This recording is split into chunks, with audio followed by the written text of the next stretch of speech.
Precalculus.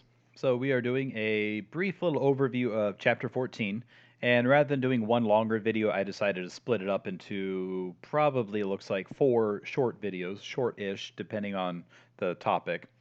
And statistics, so even if you don't really take much math in college, there's a really good chance that you'll have to take statistics. A lot of different majors, a lot of different associates and bachelor's degrees require a statistics course, whether it be elementary statistics, business statistics, um, mathematical or statistics for the sciences, but mainly either elementary statistics or business stats.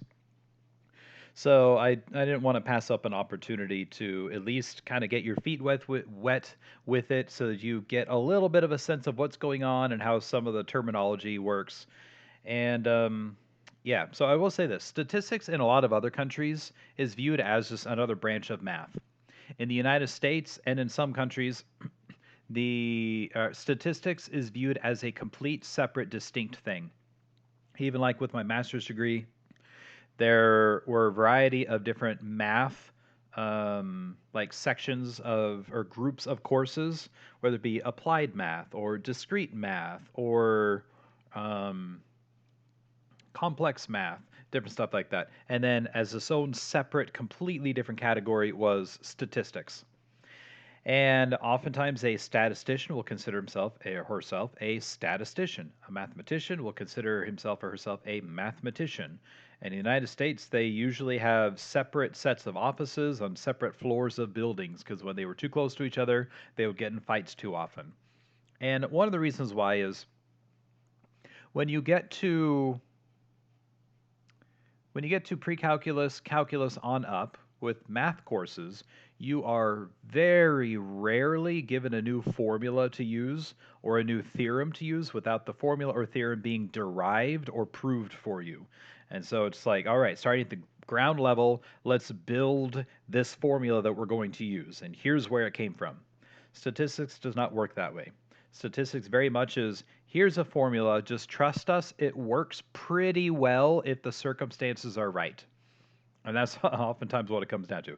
It works pretty well if the circumstances are right. Or it might be like, we used to use this formula, but now we're using this other formula instead because this formula it didn't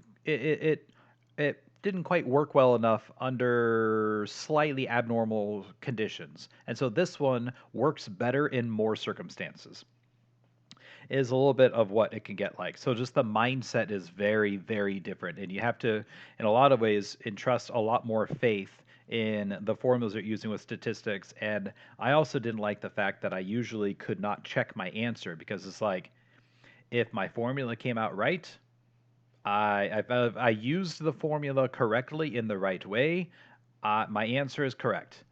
If not, it's not correct, but I don't really have a way of checking to verify that I use the formula the right way. So, yeah, there are some of those dynamics like that. However, it can be a very powerful tool for analyzing all sorts of stuff with sets of data. Okay. So I'll just say that. I know, like Mr. Farshman, I heard him describe statistics one time as this kind of like voodoo, where it's like if you say the right words and use the formula in the right way, it does magical things for you. But you have to say the right words in the right way in order for it to do what it's saying it's going to do. Anyway, okay. I have there's basically just one example problem and one homework problem for lesson 14.2. So lesson 14.1 is about frequency distributions, like like bar graph kind of stuff. I'll just splash something up here. 14.1 would be something where it's like here's the data from like let's just say you have a grade breakdown of like 0 to 60, and then 60 to 70, and then 70 to 80, and then 80 to 90. Sorry, this is really sloppy the way I ended up setting this up. And then 90 to 100. And you maybe have something like this many people were this grade, and then you got this many here like this, and then this many were like this, and then maybe this many were like this, and yay, this many were like this. And it's ways of analyzing the data based on how many people fit into what group.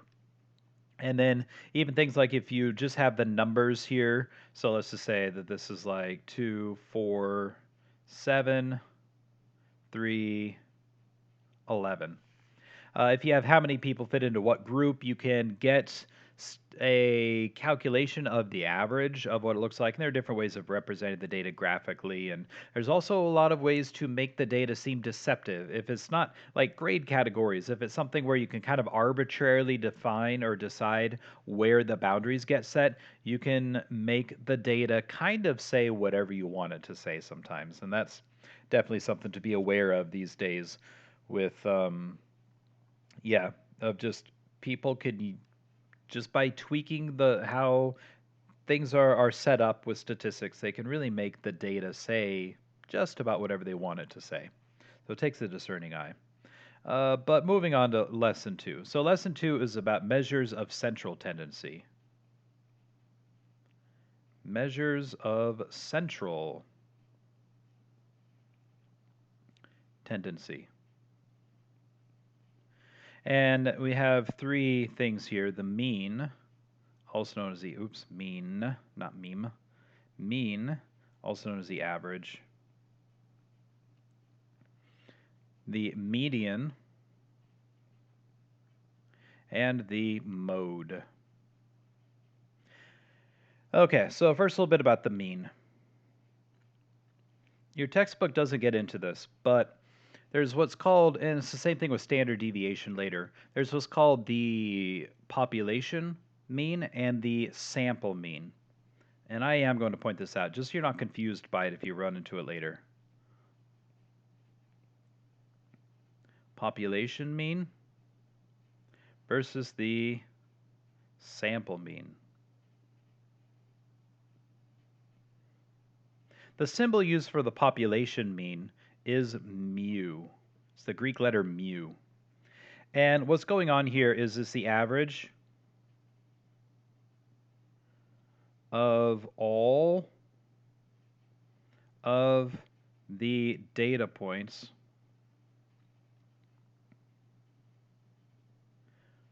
for what,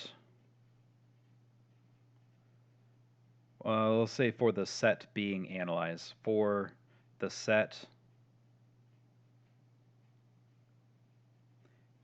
being analyzed.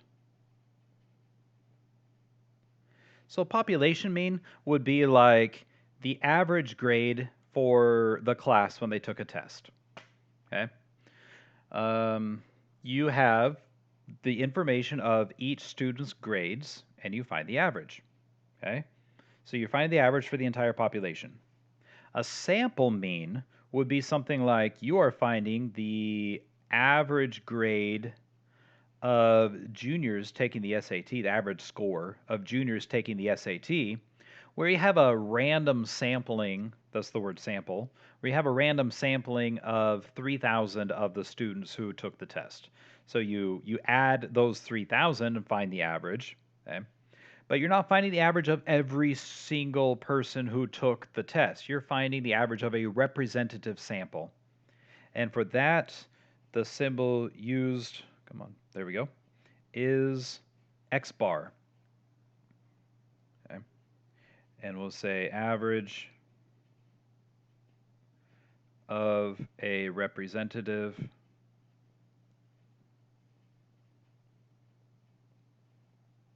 sample of the set. Your textbook just uses X bar and it never explains the difference between X bar and mu, and it oftentimes is asking you to find X bar when really the setup is more like you're actually finding mu. Okay. How do you find the mean? Well, you add up the number of things that you're dealing with, and then you divide it by how many. A better way of representing that mathematically, now that we have the tools to represent these things, now we have the mathematical symbol to represent things like this, is we could say X bar is 1 over n, that's dividing by the number of data points, times the sum from I equals 1 to n of x sub I. So x sub I is each data point. So sum means first data point, I is 1, plus second data point, I is 2, plus third data point, plus fourth data point, plus et cetera, et cetera, et cetera, up until the nth data point. And then you divide by n. Okay? All right. So that would be like, well, I'll do median and mode, and then we'll do the one sample problem I have for this lesson. So median is the middle data point. When the data is arranged smallest to biggest. I guess technically you could go biggest to smallest. And then I could say this, if n is, so the number of data points, n, if n is, oops, I meant black. There we go. If n is odd, then it is just the middle data point.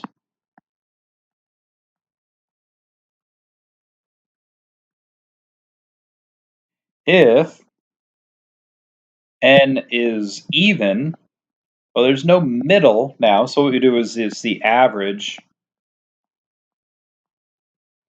of the two middle points, plural. So that's how you deal with that. Okay? That's the median, and then the mode is most commonly appearing value in the data. And you can have data that is bimodal, where let's just say you have like, a set of 50 data points, and the number 18 shows up 3 times, and the number 27 shows up 3 times. In which case, if everything else shows up either once or twice, then what you have is this bimodal. You have 2 different modes. Okay, so our sample problem for this lesson, I'm going to do number 13, and then assign you to do number 14 as homework, and that's it for this lesson. Number 13 is find the mean, median, and mode of each data set. Find the mean, median, and mode. And here's our data set. It is 5, 8, 15. Oh, sorry, 5, 8, 18. 5, 8, 18. 5, 3, 18. 14, 15. All right, so first the mean. We're going to add, so 5 plus 8 plus 18 plus 5 plus 3 plus 18 plus 14 plus 15 divided by how many there are? 1, 2, 3, 4, 5, 6, 7, 8. So let me make sure I got them all. 1, 2, 3, 4, 5, 6, 7, 8. Good. So you add those up. 5 plus 8 plus 18 plus 5 plus 3 plus 18 plus 14 plus 15. And we get 86 over 8. So that is 10.75.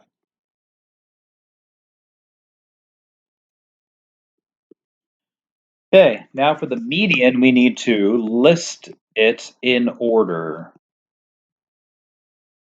So the smallest we have is 3, I'll tell you what, I'm going to do red here and check off like that. And then we have 5, and we have another 5, and then we have 8, and then we have 14, and then we have 15, and then we have 18, and then we have 18. So 1, 2, 3, 4, 5, 6, 7, 8. So then my average, my median is going to be the average of the middle two. Average of the middle two. So that's going to be the average of these. So we do 8 plus 14 over 2. That is 22 over 2. So that is 11. Now notice with this, the median and the mean are very close to each other. That's not always the case. What if we just as a little side note,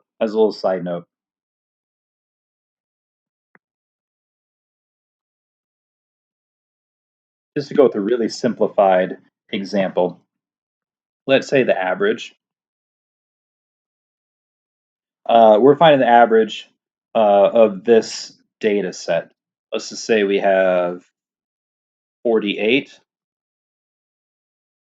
49, 50, 51,